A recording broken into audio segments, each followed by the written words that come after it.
황혼의 행복, 그림자진 식탁.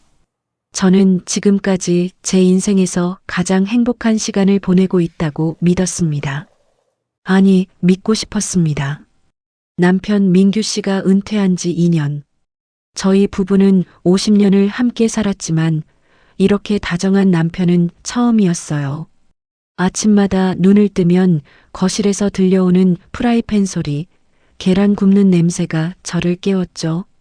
남편은 제가 좋아하는 시금치를 살짝 데쳐서 참기름에 묻히고 된장찌개 끓이는 불 조절까지 완벽했습니다.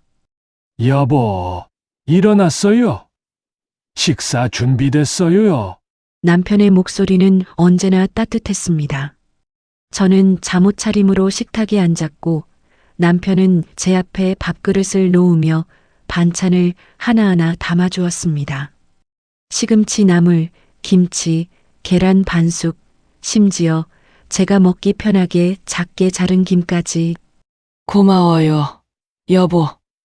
저는 감사하다고 말했지만 어딘가 마음 한구석이 답답했습니다. 남편이 제 밥그릇에 반찬을 담을 때마다 저는 제 손이 쓸모없어지는 기분이었거든요.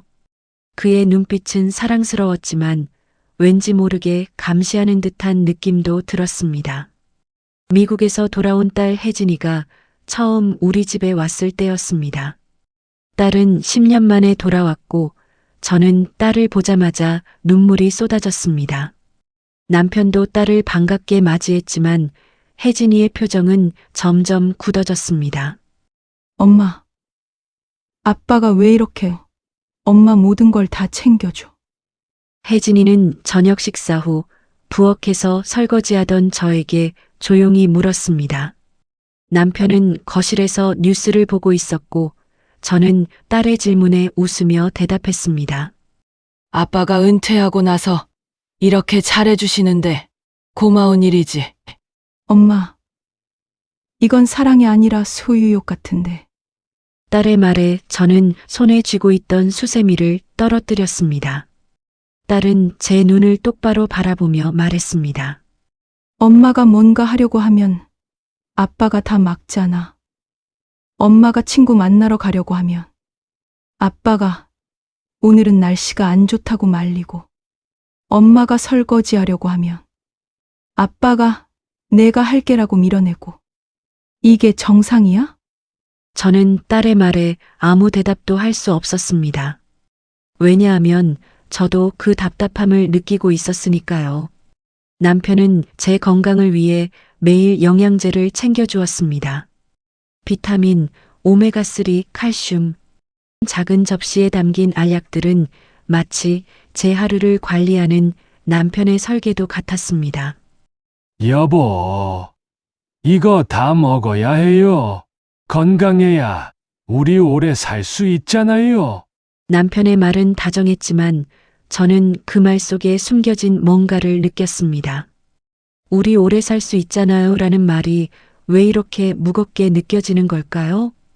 저는 영양제를 삼키며 창밖을 바라봤습니다.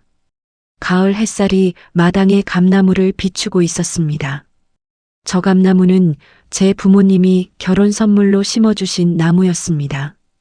그 나무 아래 땅은 제 명의였고 부모님은 정수가 이 땅은 내가 힘들 때 의지할 수 있는 거야 라고 말씀하셨습니다. 어느 날 저녁 남편이 갑자기 그 땅 이야기를 꺼냈습니다. 여보, 우리 그 땅 팔까요? 저는 설거지하던 손을 멈췄습니다. 남편은 거실 소파에 앉아 서류를 보고 있었고 저는 부엌에서 남편의 뒷모습을 바라봤습니다. 왜 갑자기 그 땅을? 노후 대비를 해야죠. 요즘 부동산 가격도 좋고 그 돈으로 우리 노후 준비하면 딱 좋을 것 같아서요. 남편의 목소리는 여전히 따뜻했지만 저는 그 말이 제 가슴을 찌르는 것 같았습니다. 평소 알뜰했던 남편이 왜 갑자기 땅을 팔자고 하는 걸까요? 우리 집에 돈이 부족한 것도 아닌데.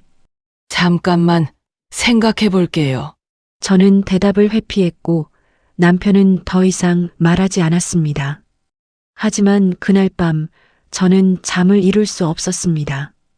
남편의 그 제안이 머릿속에서 맴돌았고 딸 혜진이의 말이 떠올랐습니다. 엄마, 이건 사랑이 아니라 소유욕 같은데. 다음 날 아침 남편이 장을 보러 나간 사이 저는 남편의 서재에 들어갔습니다. 제 마음은 두근거렸고 손은 떨렸습니다.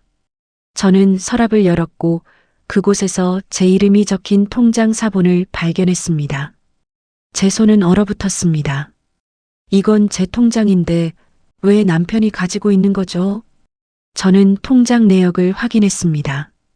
그리고 그 차가운 숫자들이 제 마음을 얼렸습니다. 제 명의의 땅, 제 명의의 예금, 제 명의의 모든 것이 이 통장에 정리되어 있었습니다.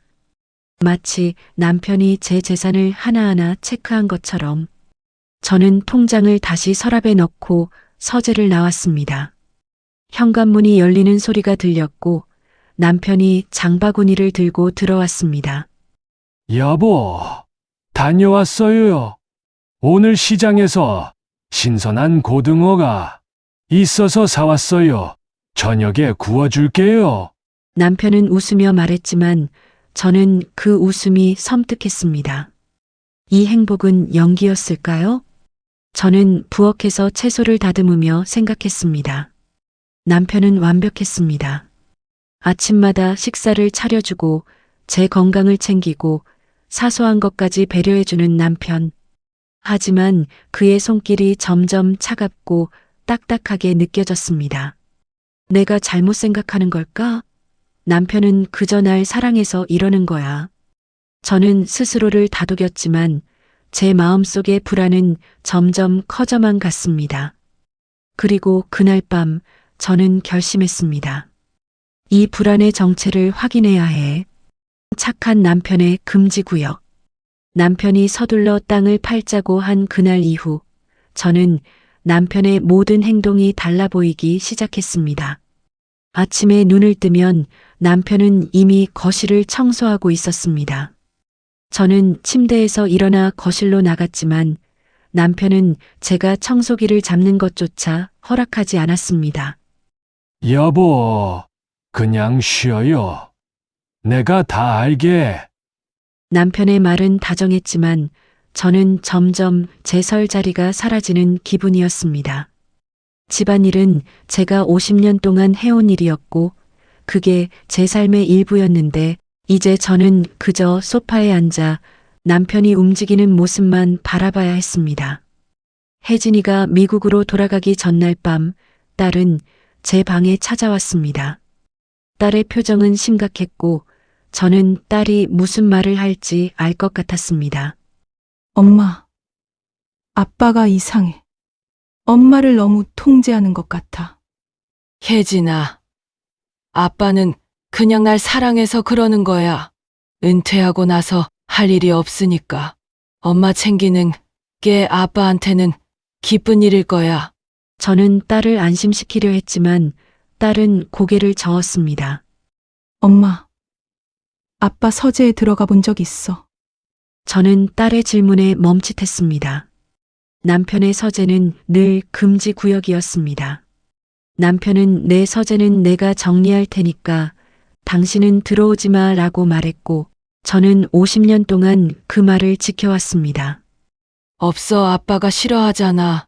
엄마, 그게 이상한 거야, 부부인데. 왜 서재를 못 들어가게 해? 거기 뭔가 있는 것 같아. 딸의 말에 저는 가슴이 두근거렸습니다. 하지만 저는 고개를 저었습니다. 혜진아, 아빠를 의심하지 마. 아빠는 우리 가족을 위해 평생 일한 사람이야. 딸은 더 이상 말하지 않았지만 저는 딸의 눈빛에서 걱정과 두려움을 읽을 수 있었습니다. 혜진이가 떠난 다음 날 저는 용기를 냈습니다. 남편이 산책을 나간 사이 저는 떨리는 손으로 서재 문을 열었습니다. 문을 여는 순간 저는 숨이 막혔습니다. 서재는 너무나 깔끔했습니다. 책장에는 책들이 일렬로 정렬되어 있었고 책상 위에는 아무것도 없었습니다. 너무 깔끔해서 오히려 섬뜩했습니다. 저는 책상 서랍을 열었습니다. 첫 번째 서랍에는 남편의 어릴 적 사진들이 있었습니다. 하지만 그 사진들은 제가 아는 남편의 사진이 아니었습니다. 사진 속에는 낯선 남자가 있었습니다. 그 남자는 남편과 너무나 닮아 있었지만 제가 결혼 전에 본 남편의 모습과는 달랐습니다. 사진 뒷면에는 1975년 형 민수라고 적혀 있었습니다. 형?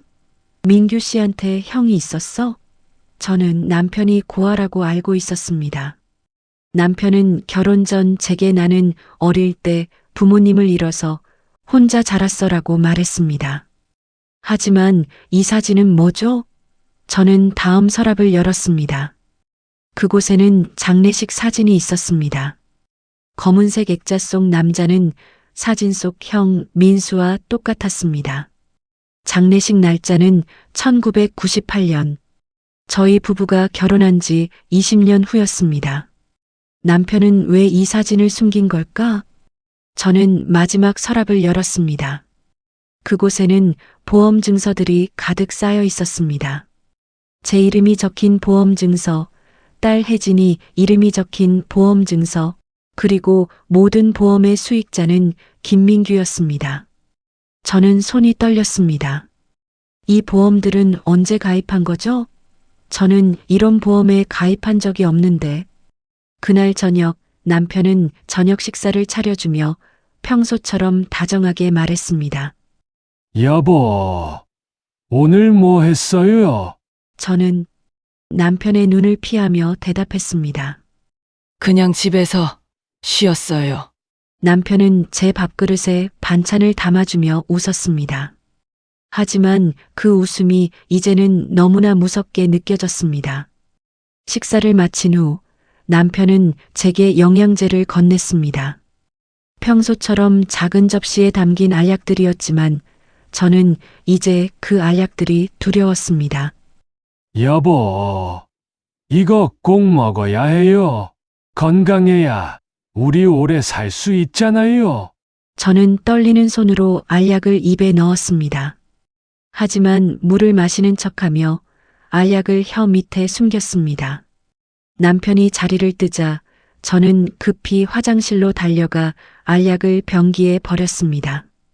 거울 속 제 얼굴은 창백했습니다.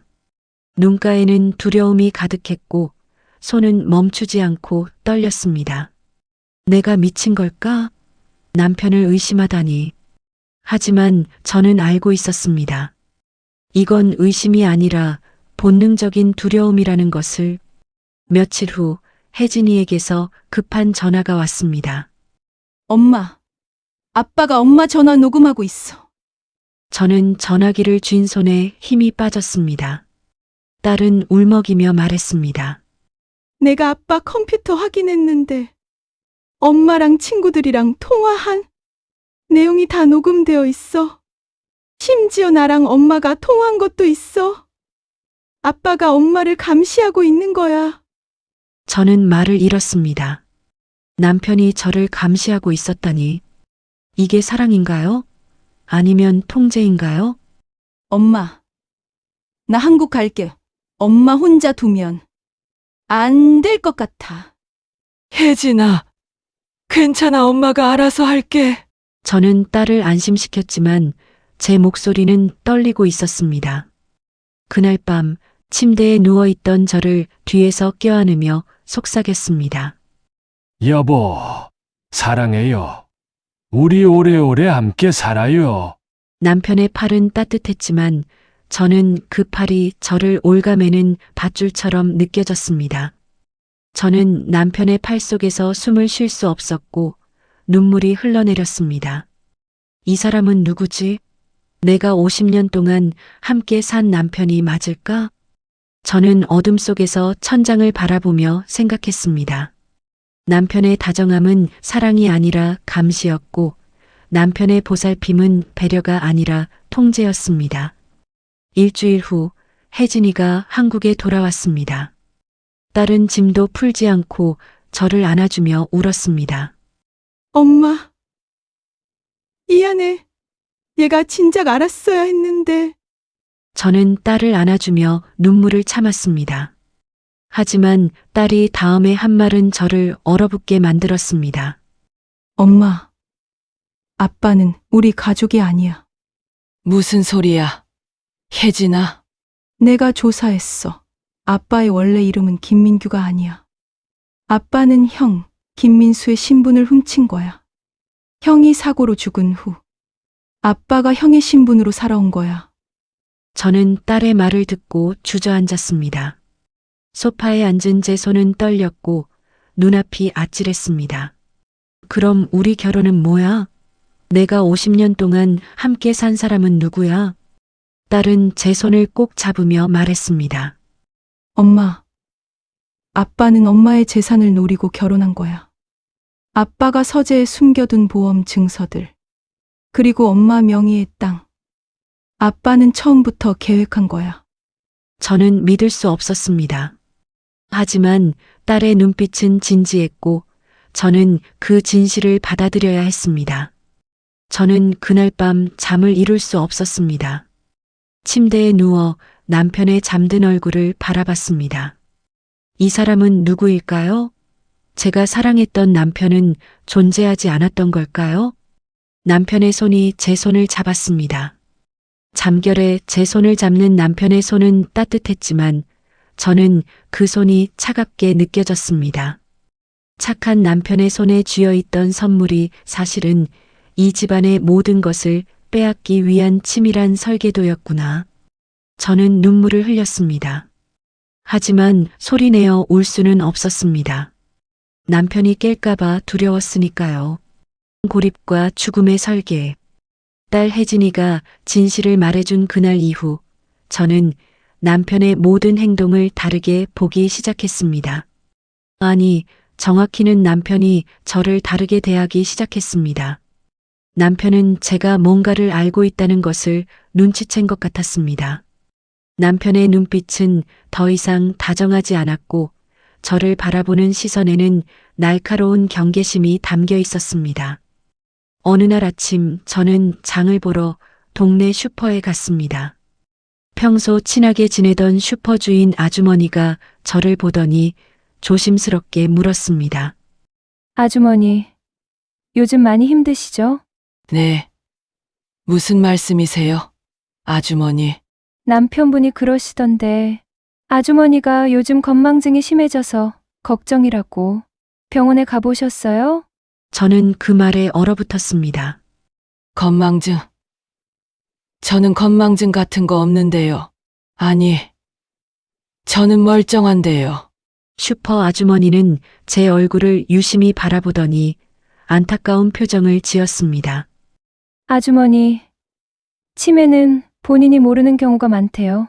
남편분 말씀으로는 요즘 같은 말을 반복하시고 물건을 어디 뒀는지도 자주 잊으신다고. 저는 슈퍼를 나오며 손이 떨렸습니다. 남편이 이웃들에게 제가 치매라고 말하고 다니고 있었던 겁니다. 왜요?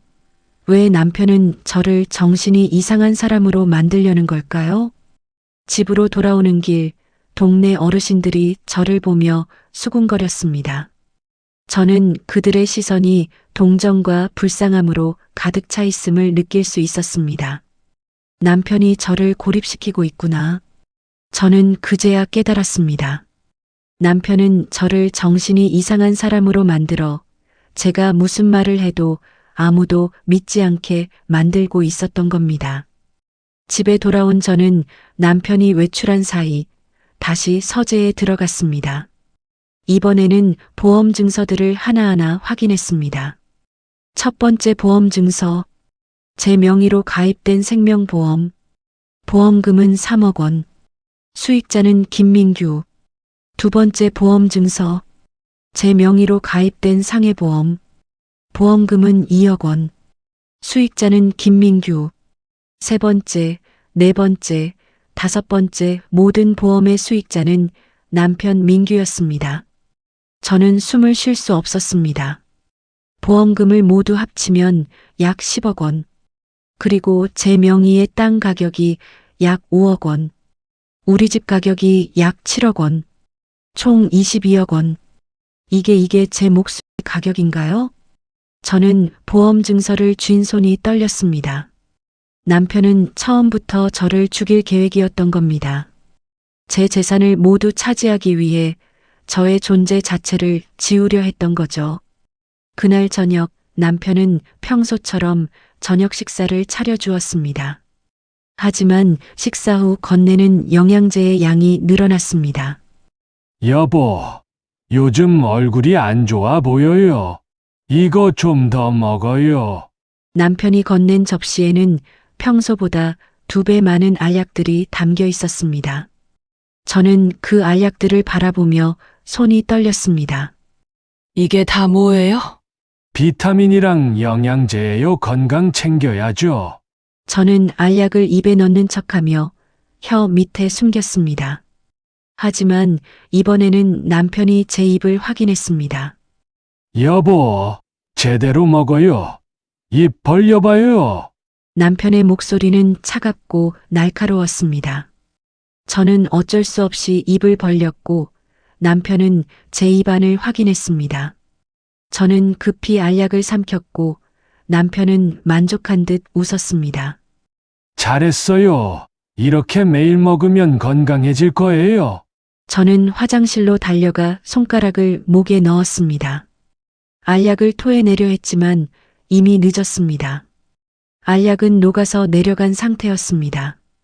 거울 속 제 얼굴은 창백했고 눈에는 공포가 가득했습니다. 이 알약에 독이 들어있을지도 몰라. 남편이 나를 천천히 죽이고 있는 거야. 혜진이는 비밀리에 경찰에 도움을 요청하려 했습니다. 딸은 제 방에서 조용히 핸드폰으로 경찰서에 전화를 걸었습니다. 여보세요. 저는 김혜진이라고 합니다. 제 어머니가 위험해요. 아버지가 어머니를 해치려 하고 있어요. 하지만 그때 방문이 열렸습니다. 남편 민규가 문을 열고 들어와 딸의 핸드폰을 빼앗았습니다. 혜진아, 뭐 하는 거야? 남편의 목소리는 차갑고 위협적이었습니다. 딸은 핸드폰을 되찾으려 했지만 남편은 딸의 손을 뿌리치며 미소를 지었습니다. 혜진아, 이 계획은 누구도 방해할 수 없어. 딸은 남편의 얼굴을 보며 뒷걸음질 쳤습니다. 남편의 눈빛에는 광기가 담겨 있었고 그 모습은 더 이상 딸이 알던 아버지가 아니었습니다. 저는 복도에서 그 장면을 보고 있었습니다. 딸의 절망적인 눈빛, 그리고 남편의 차가운 미소. 저는 그 순간 깨달았습니다. 이제 이 집에서 저를 지켜줄 사람은 아무도 없구나.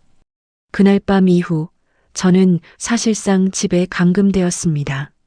남편은 현관문에 자물쇠를 새로 설치했고 저는 남편의 허락 없이는 밖으로 나갈 수 없었습니다. 여보, 요즘 날씨가 추워서 감기 걸릴까봐 걱정돼요. 집에서 쉬어요. 남편의 말은 다정했지만 현관문의 자물쇠는 제가 갇혀 있다는 것을 증명했습니다. 딸 혜진이도 사실상 무력화되었습니다. 남편은 딸의 핸드폰을 빼앗았고 딸이 밖으로 나가려 할 때마다 막았습니다. 혜진아, 엄마 상태가 안 좋으니까 내가 집에서 돌봐줘야지. 밖에 나가지 마. 딸은 저를 걱정스러운 눈빛으로 바라봤지만 저는 딸에게 아무 말도 할 수 없었습니다. 남편이 항상 저희를 감시하고 있었으니까요. 어느 날 밤 저는 부엌에서 물을 마시다가 유리잔을 떨어뜨렸습니다. 유리잔은 바닥에 떨어져 산산조각이 났고 저는 그 유리 조각들을 바라보며 눈물을 흘렸습니다. 저는 마치 저 유리 조각 같았습니다. 차가운 바닥에 떨어져 산산조각 난 채 누구도 저를 주워주지 않는 존재. 남편은 제 재산을 노렸고 저를 죽이려 했습니다. 딸은 저를 구하려 했지만 남편에게 무력화되었습니다. 이웃들은 저를 정신 이상자로 여겼고 경찰은 저희 집안일을 가정 문제로 치부했습니다. 저는 혼자였습니다.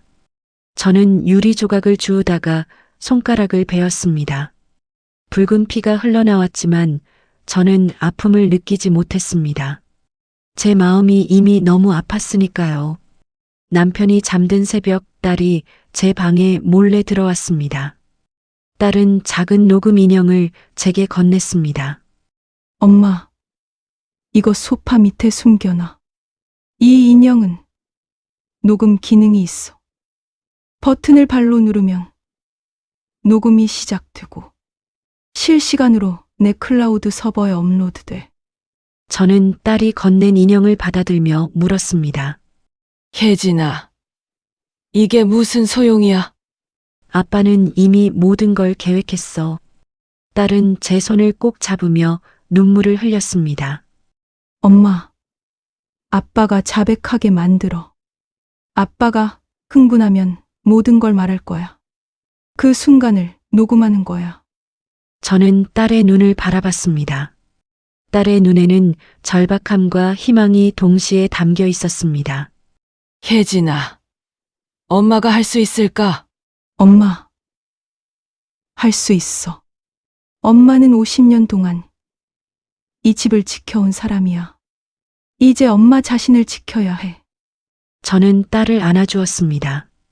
딸의 따뜻한 체온이 제게 작은 용기를 주었습니다.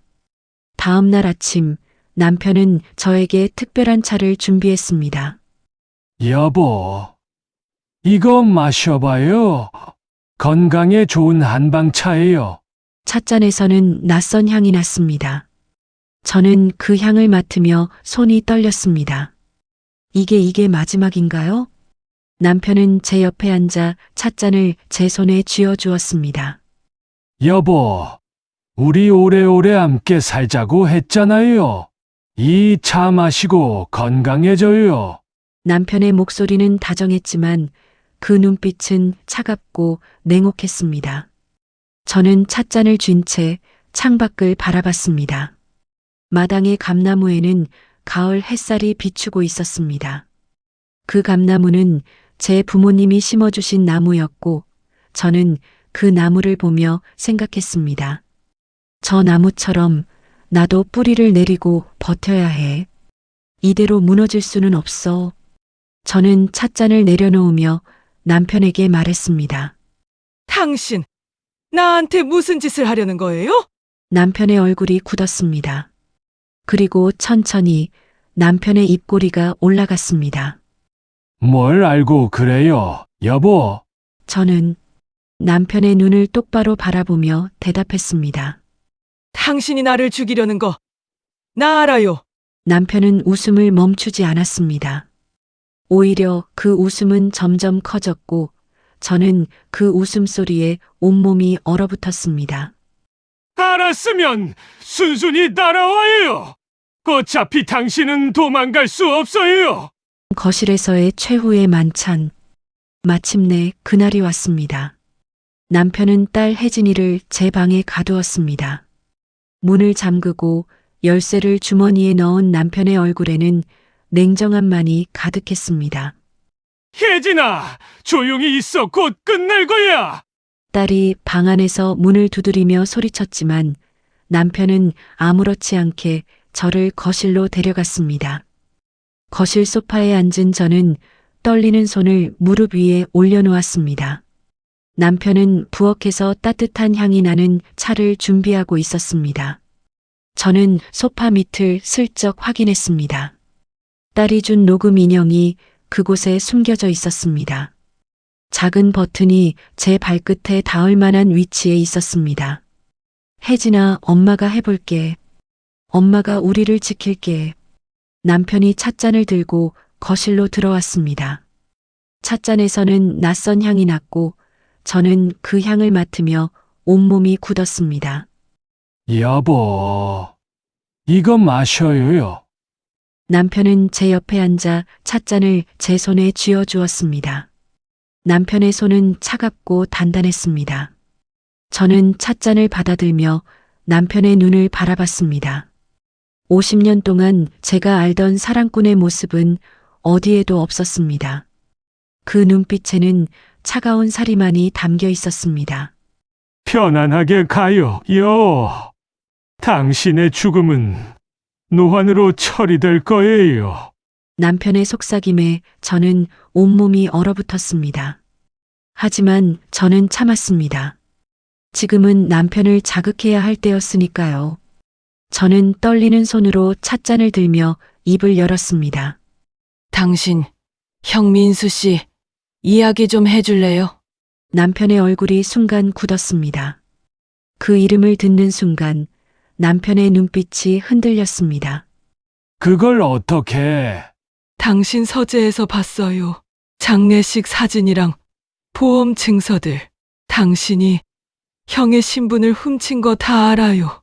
저는 떨리는 목소리로 말했지만 끝까지 해냈습니다. 남편의 가장 아픈 기억을 건드린 겁니다. 남편은 찻잔을 제 손에서 빼앗으며 일어섰습니다.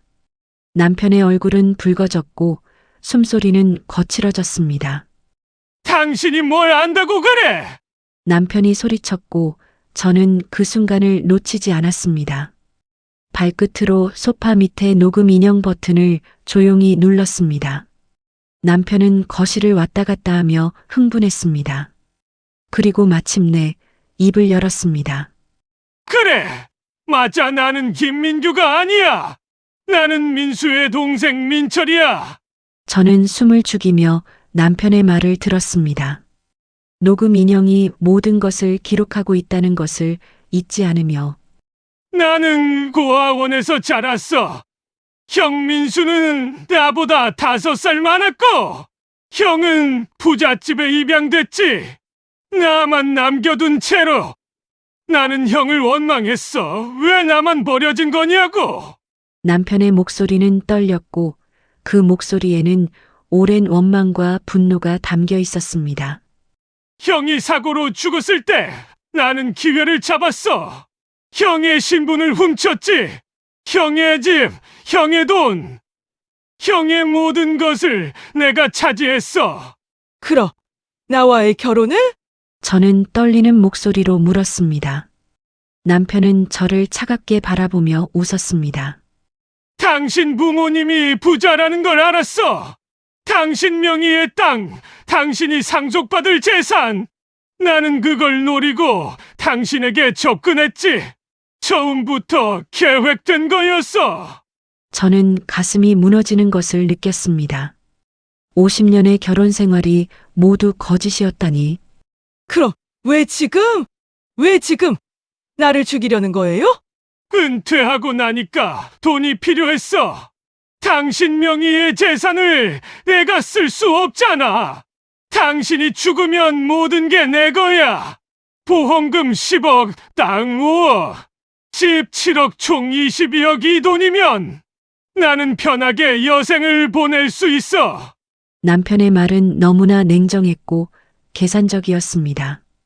저는 그 말을 듣고 눈물을 흘렸습니다. 당신은 단 한 번도 나를 사랑한 적이 없었구나. 사랑, 그런 건 처음부터 없었어. 나한테 당신은 돈일 뿐이었어. 남편의 말에 저는 온몸이 떨렸습니다. 하지만 저는 참았습니다. 이 모든 것이 녹음되고 있다는 것을 믿으며 남편은 다시 찻잔을 들고 제게 다가왔습니다. 그리고 제 입가에 찻잔을 강제로 가져왔습니다. 이제 마셔. 편안하게 갈 수 있을 거야. 찻잔이 제 입술에 닿는 순간 저는 있는 힘을 다해 찻잔을 밀쳤습니다. 뜨거운 차가 남편의 얼굴에 쏟아졌고 남편은 비명을 지르며 뒤로 물러났습니다. 저는 그 틈을 타 소파에서 일어나 현관문으로 달려갔습니다. 하지만 현관문은 잠겨 있었고 저는 열쇠가 없었습니다. 남편은 얼굴을 닦으며 저를 향해 다가왔습니다. 그의 얼굴은 붉게 익었고 눈빛에는 분노가 가득했습니다. 어디 도망가려고? 남편이 제 팔을 잡았고 저는 비명을 질렀습니다. 살려주세요. 누가 좀 도와주세요. 바로 그때 밖에서 사이렌 소리가 들렸습니다. 혜진이가 신고한 겁니다. 경찰차의 사이렌 소리였습니다. 남편의 얼굴이 창백해졌고 저는 그 순간을 놓치지 않고 남편의 손을 뿌리쳤습니다. 현관문이 거칠게 열렸고 경찰들이 들어왔습니다. 경찰들이 남편을 제압했고 남편은 바닥에 쓰러졌습니다. 저는 그 광경을 보며 주저앉았습니다. 딸 혜진이가 방에서 나와 저를 안아주었습니다. 딸은 울고 있었고 저도 딸의 품에서 울었습니다. 엄마, 다 끝났어. 녹음이 다 됐어. 아빠의 자백이 전부 녹음됐어. 딸의 말에 저는 안도의 눈물을 흘렸습니다. 이제 끝난 거죠. 경찰은 남편에게 수갑을 채웠습니다. 남편은 저를 노려보며 말했습니다. 당신이 이긴 것 같아! 아무도 당신을 믿지 않을 거야! 당신은 치매 환자잖아 하지만 경찰이 녹음 파일을 재생했습니다. 남편의 자백이 명확하게 들렸고 남편의 얼굴은 점점 창백해졌습니다. 김민철, 아니 김민규 씨. 당신은 사기, 보험 사기 미수, 살인 미수 혐의로 체포됩니다. 경찰의 말에 남편은 고개를 떨구었습니다. 저는 남편이 경찰차에 실려가는 모습을 창문 너머로 바라봤습니다. 50년을 함께 산 남편. 하지만 그 50년은 모두 거짓이었습니다. 경찰이 떠난 후 저는 거실 소파에 앉아 멍하니 벽을 바라봤습니다.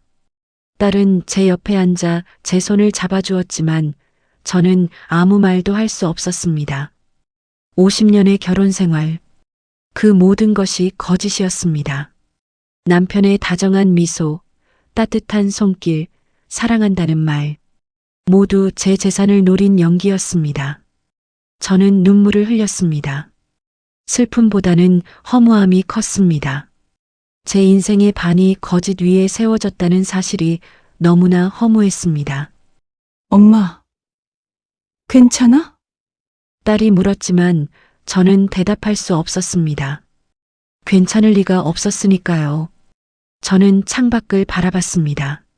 마당의 감나무가 바람에 흔들리고 있었습니다. 그 나무만이 변하지 않고 그 자리에 있었습니다.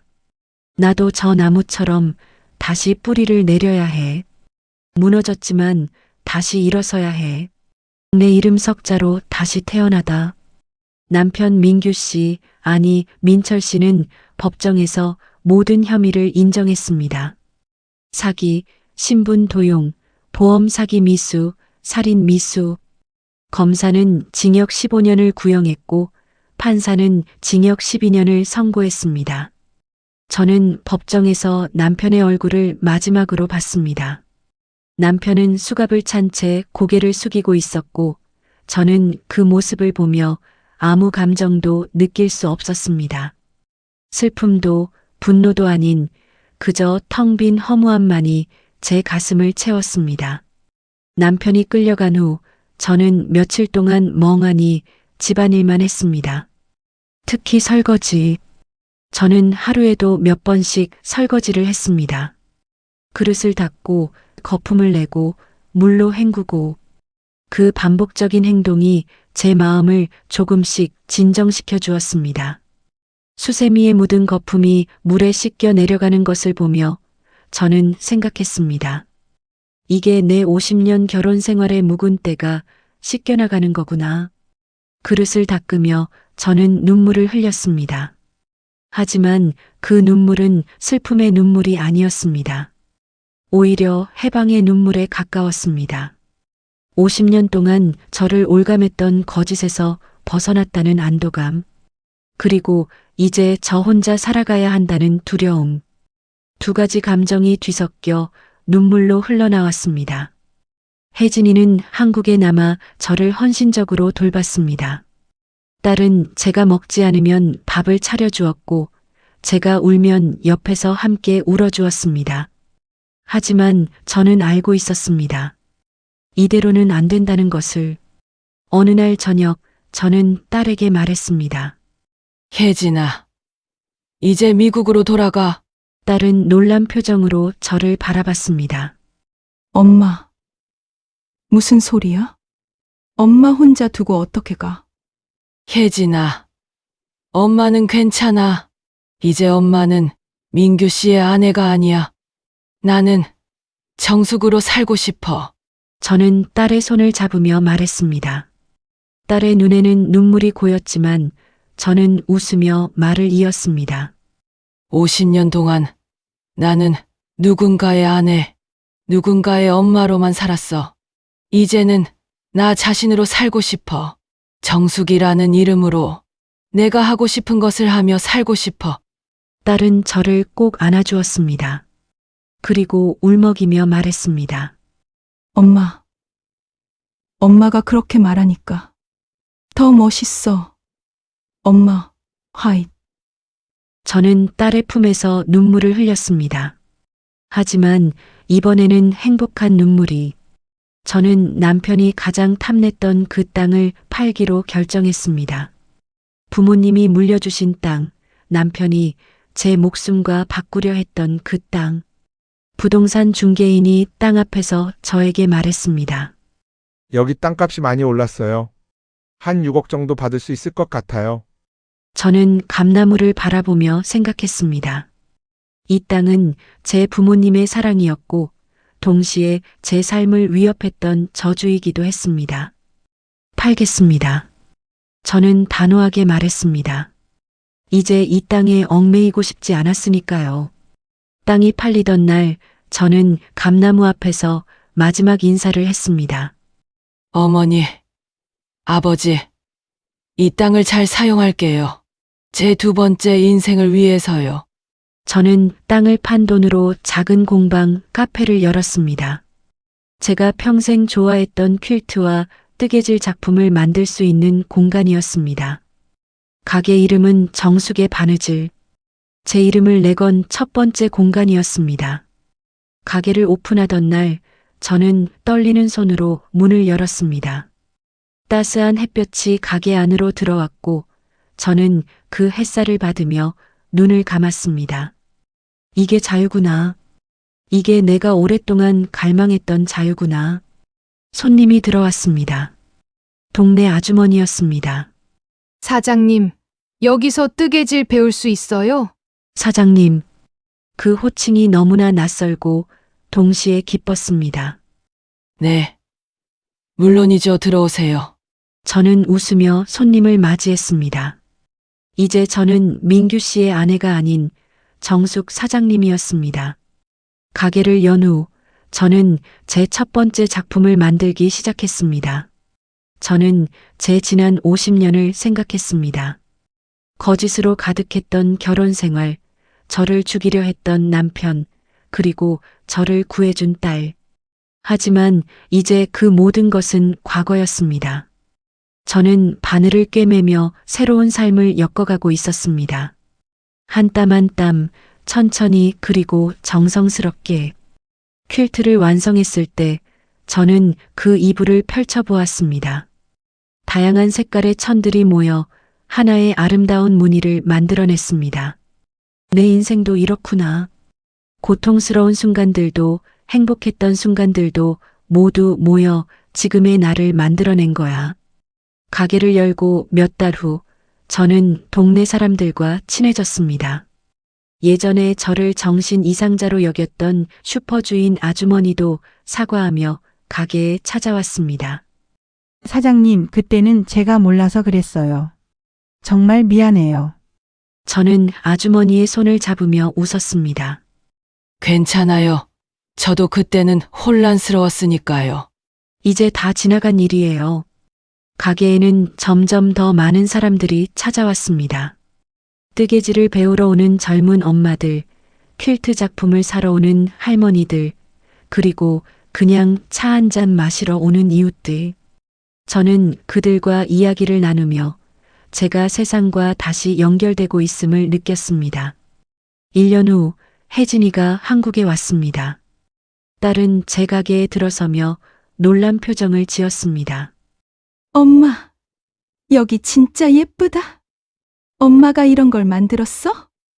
가게 안에는 제가 만든 퀼트 작품들과 뜨개질 작품들이 전시되어 있었습니다. 벽에는 제 이름이 새겨진 작품 설명도 붙어 있었습니다. 응. 엄마가 다 만들었어. 저는 자랑스럽게 말했습니다. 딸은 작품들을 하나하나 만지며 눈물을 흘렸습니다. 엄마, 정말 멋있어? 엄마가 이렇게 강한 사람인 줄 몰랐어? 딸의 말에 저는 웃었습니다. 혜진아, 엄마도 몰랐어. 내가 이렇게 강한 사람인지. 하지만 이제 알았어. 나는 혼자서도 잘 살 수 있는 사람이라는 걸. 딸은 저를 꼭 안아주었습니다. 그리고 속삭였습니다. 엄마, 사랑해. 나도 사랑해. 혜진아. 저는 이제 72살입니다. 남편과 헤어진 지 1년이 지났습니다. 어떤 사람들은 제게 물어봅니다. 이 나이에 새로 시작하기 힘들지 않으세요? 라고. 저는 웃으며 대답합니다. 힘들죠. 하지만 행복해요. 매일 아침 저는 가게 문을 열며 따스한 햇볕을 맞이합니다. 제가 직접 내린 커피 향이 가게를 가득 채우고 손님들의 웃음소리가 들려옵니다. 이게 제가 원했던 삶입니다. 누군가의 그림자가 아닌 저 자신으로 사는 삶. 가끔 저는 남편을 생각합니다. 교도소에서 복역 중인 그 사람을. 하지만 더 이상 그에게 분노하지도 원망하지도 않습니다. 그저 제 인생에서 지나간 한 부분일 뿐입니다. 저는 이 이야기를 듣고 있는 당신에게 말하고 싶습니다. 당신의 삶에도 숨겨진 빗장이 있나요? 당신을 올가매는 거짓이 있나요? 당신을 통제하는 누군가가 있나요? 용기를 내세요. 그 빗장을 여세요. 저는 72살의 나이에 새로운 삶을 시작했습니다. 너무 늦었다고 생각했지만 시작하고 보니 이제야 제 인생이 시작된 것 같습니다. 제 이름 석자로 시작하는 두 번째 인생. 이 고통스러운 경험은 저를 무너뜨린 것이 아니라 늦은 나이에 가장 빛나는 저 자신으로 다시 태어나게 해주었습니다. 저는 가게 앞에 서서 해질녘 노을을 바라봅니다. 하늘은 주황색과 분홍색으로 물들어 있고 따스한 바람이 제 얼굴을 스칩니다. 손에는 제가 방금 완성한 퀼트 작품이 들려 있습니다. 다양한 색깔의 천들이 모여 만든 아름다운 무늬. 마치 제 인생처럼. 저는 미소를 지으며 중얼거립니다. 정수가 잘했어. 너는 정말 잘했어. 그리고 저는 가게 안으로 들어갑니다. 내일을 준비하기 위해서요. 내일도 손님들이 올 것이고 저는 그들에게 바느질을 가르쳐 줄 것입니다. 한 땀 한 땀 인내심을 가지고 천을 꿰매는 법을, 그리고 그 과정에서 자신을 발견하는 법을. 저는 작업대에 앉아 새로운 천을 펼칩니다. 밝은 노란색 천입니다. 희망의 색깔이죠. 바늘을 들고 첫 번째 땀을 뜨는 순간 저는 깨닫습니다. 인생은 언제든 다시 시작할 수 있다는 것을, 나이는 숫자에 불과하다는 것을, 그리고 가장 중요한 것은 자신의 이름으로 당당히 사는 것이라는 것을. 정수. 제 이름입니다. 이제 이 이름은 누군가의 아내도 누군가의 어머니도 아닌 오롯이 저 자신을 의미합니다. 그리고 그것이 제가 72년을 살아오며 배운 가장 소중한 진리입니다. 창밖으로 별이 떠오르기 시작합니다. 어둠 속에서 빛나는 별들처럼 저도 제 인생의 어둠 속에서 빛을 찾아냈습니다. 저는 바늘을 움직이며 조용히 노래를 흥얼거립니다. 제가 좋아하는 옛날 노래를요.